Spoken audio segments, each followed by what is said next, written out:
આજે અમારી શાળા શ્રી સ્વામી વિવેકાનંદ હાઈસ્કૂલ કરાલી જે પાવીજેતપુર તાલુકાના કરાલી ગામે આવેલી છે, જે છોટાઉદેપુર જિલ્લામાં આવેલી છે. આજે અમારી શાળામાં એવું થયું કે જ્યારે અમે ઓફિસને ક્લાસરૂમ ખોલ્યા તો બારીની ઉપર કંઈક બેઠું હતું. તો છોકરાઓ ને છોકરી હતા તે મને કહેવાય કે સાહેબ અંદર કશું છે આપણે જોઈએ એમ. તો પછી ઉપરથી જોયું તો કશું જોવાયું ના. એટલે 2-3 દિવસથી ચકલી કે એના કાબર જેવા ઉડતું હતું. તો મેં કહું ચાલો ચેક કરીએ શું છે એમ. પછી બહારથી તો બારી ખુલે ના, એટલે અંદર જઈને બારી ખોલીને જોયું તો અંદર 2 બચ્ચા હતા. જે આ બારી દેખાય છે ઉપર ગ્રીલમાં હતા, પણ નીચે કાણું હતું એટલે નીચે પડી ગયા હતા. એટલે એની મમ્મીથી કે એની માથી અંદર જવાતું નહોતું. એટલે બહારથી બારી ખોલીને બચ્ચાનું રેસ્ક્યુ કર્યું, એમને બહાર લાવ્યા અને પછી એમને પાણી પીવડાવ્યું. પછી એમના માટે પાણી રોજ અવારનવાર અમારી સ્કૂલે બહુ જ આવા નાના પક્ષીઓને બધું આવીને બેસે છે. સવારની સ્કૂલે હોય તો નાના જીવજંતુ, જનાવર, સસલા એવું બધું બી આવી જાય છે. તો એના માટે પાણીની વ્યવસ્થા કરી. હવે રોજ સવારે આ નાના બાઉલ ને એવું બધું હોય છે એની અંદર પાણી ભરીને મૂકી રાખીએ છીએ. આ બચ્ચાને પાણી પીવડાવ્યું, પછી થોડું અનાજ જેવું હતું તે લાવ્યા, પછી અનાજને થોડું બિસ્કિટ ને બધું થોડું ખવડાવ્યું, પાણી પીવડાવ્યું. પછી એ જાતે થોડું ચાલતું થયું. એ આખા વિડીયોમાં તમને જોવા મળશે.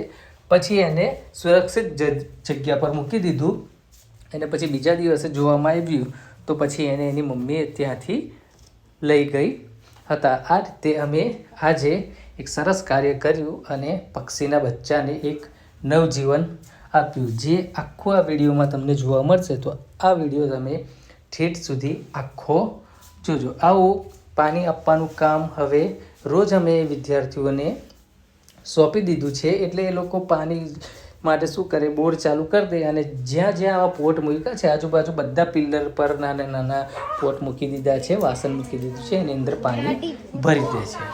તો આ રીતે અમે જનાવર અને પક્ષીઓને પાણી ઉનાળામાં આપીએ છીએ. Thank you. તો ચૂપ રહે, બોલતી નહીં હોય કશું.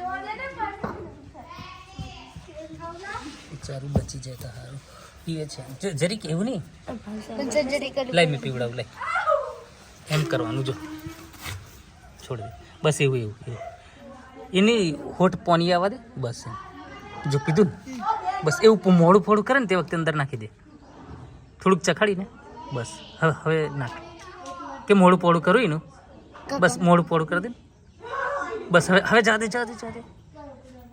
બસ. થોડું ટીપું હાલજે. હા હમણાં ઉભો રે બસ. હાલ ફોન બસ. જો કેટલું પીવા તરસેલું થીરેલું એ તો બિચારું હોય. ઉભો રે ને આને પાણી પી. જો કે બસ હજુ પીવડાવી દે ને થોડું. પછી વધારે પીવડાવે તે કશું થાય ને. બસ નીતા આટલું જ રહેવા દે ને. નીતા ઓય બસ આટલું રહેવા દે. અંદર મેલ દે. હાવ એટલું પાણી નાખી દે એટલે એની જાતે પી. સાફ પણ પેલા સાફ જ કર. નહીં થોડું કર. 1-2 ટપકું છે એમ, વધારે નહીં. મેલ દે. હાવ નહીં એટલું બધું હું એ ડૂબી જાય બિચારું.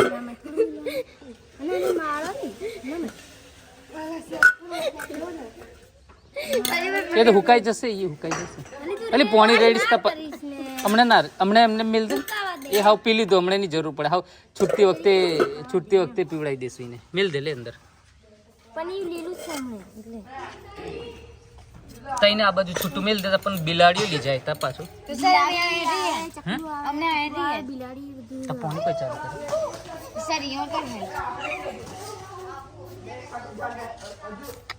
આ બચ્ચું કોનું છે પણ ખબર નહીં.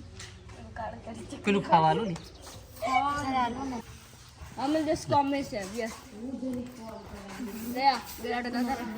અહીં આગળ મે દેખા ની ખાઈનથી જાતે નહીં ખવાય.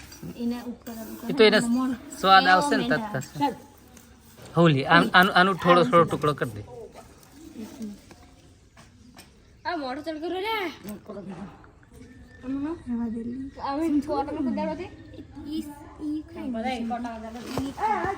ખાસે થોડુંક નાનું કર. એટલું જ છે. હા બહુ જ નાનું. તમે શિવાંગની સ્ટોરી મૂકેલી કઈ ના કઈ એવું છે લી, મને ખ્યાલ નહીં. શિવાંગી ડાન્સ કરતી હતી એમને આજે આવતા વર્ષે કેવું રાખવું છે ઇનામોનું? તમારા નંબરનું ઇનામોનું કેવું આવતા વર્ષે રાખવું છે? કેવું છે આવતા વખતે મારે ખરીદીને લાવવાનો છે એટલે